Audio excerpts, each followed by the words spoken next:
practical we will see how we can merge another table with the attributable table of a shapefile which contains polygons. So this is very important if you want to add information to the polygons.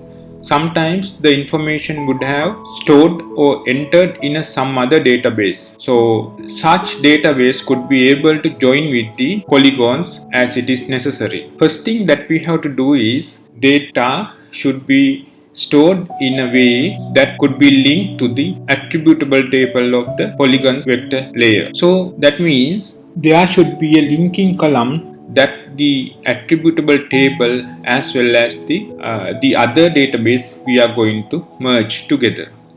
As example, if there's some kind of a serial number in attributable table, that should be represented to the same polygon or the same area which we are referring in the map, that should be in the Excel layer as well.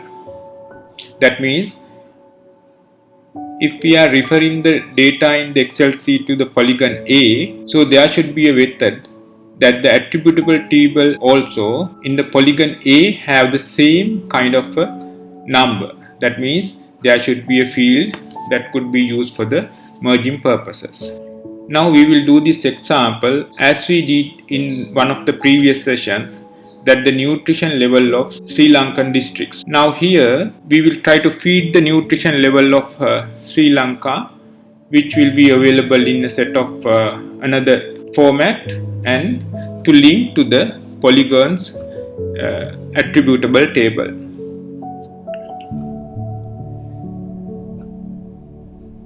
Since Sri Lanka is having 25 districts, now the table we are going to merge also should have 25 districts and their nutrition levels.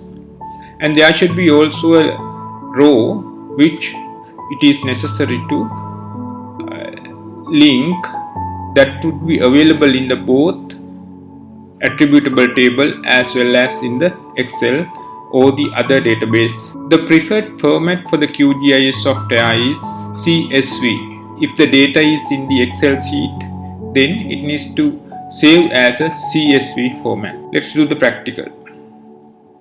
First, we add the Sri Lanka shapefile with the districts.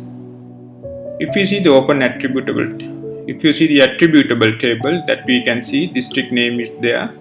There is another number which refers to each polygon. Now we will add a CSV file which could be joined with the attributable table. Now I'll make it small, then I can open the same screen, the CSV file as well.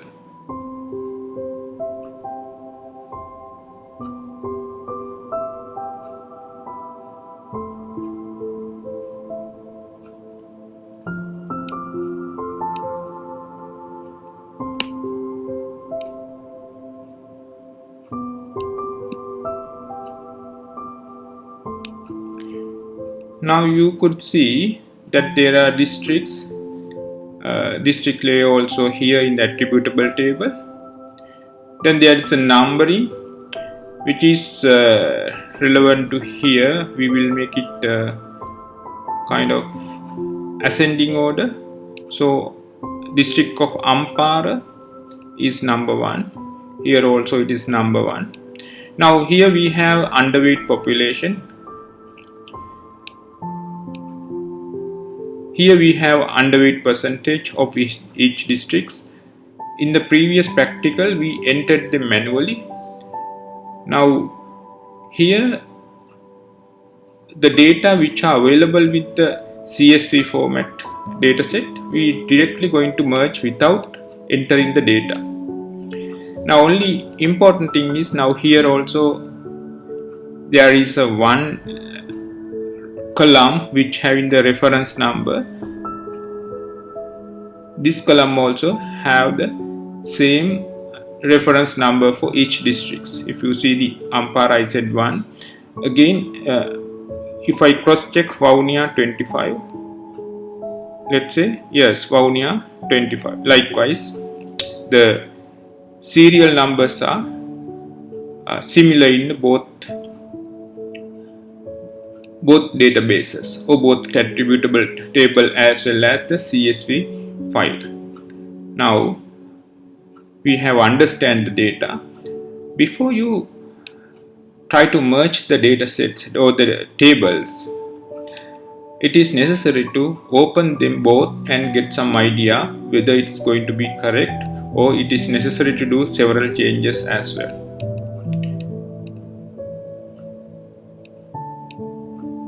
Close them. Now we are going to upload the CSV data set to the QGIS software. In that case, there is a separate icon at delimited text layer. That is the one we are going to use to upload the CSV data set. Click that. So then I have to refer to the place where I have saved them.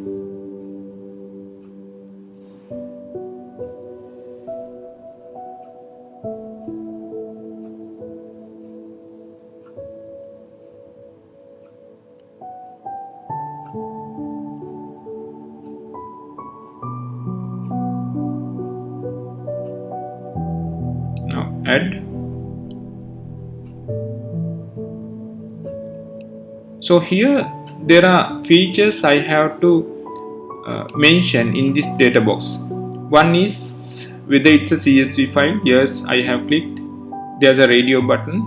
I have to click CSV button, and also it asks whether the file is having the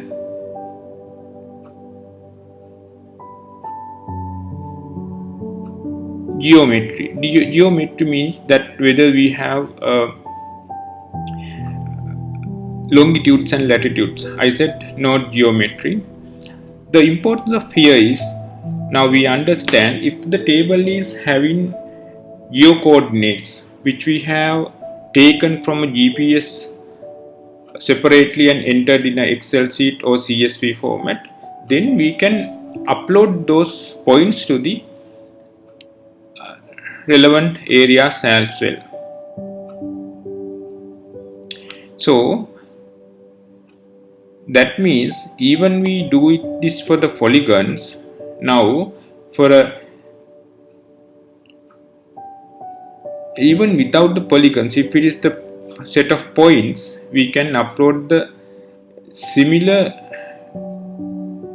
kind of database into the QGIS software and able to plot the longitudes and latitudes of the points of interest. Add. Close. Now nutrition level database is here. Also we have the other layer districts of Sri Lanka. Now what we are going to do is to merge this nutrition level database with the attributable table of the district of Sri Lanka shapefile. For that, first open the property layer. First open the property. Open the properties.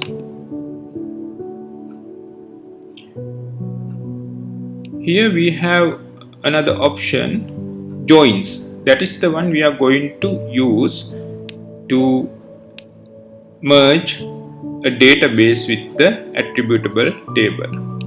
Once you do that, you have another icon here, add new join. So we have to click that. Once it click, there is another box coming. It asks what is the join layer. In our case, it's nutrition level. Also it asks what is the join field. That is the column which I was referring earlier. That there should be a column which is referring to the column in an attributable table. So here it is the number, because the number would be available in the both data sets.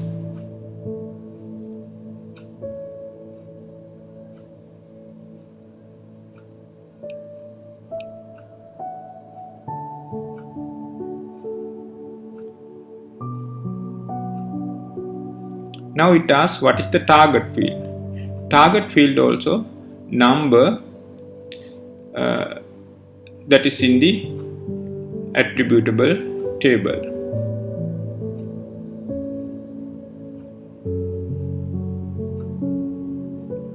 Now it asks join fields. Are we going to keep whether all the fields or not? That has to be checked here. So in my case, I checked all these three columns which are available with the CSV dataset.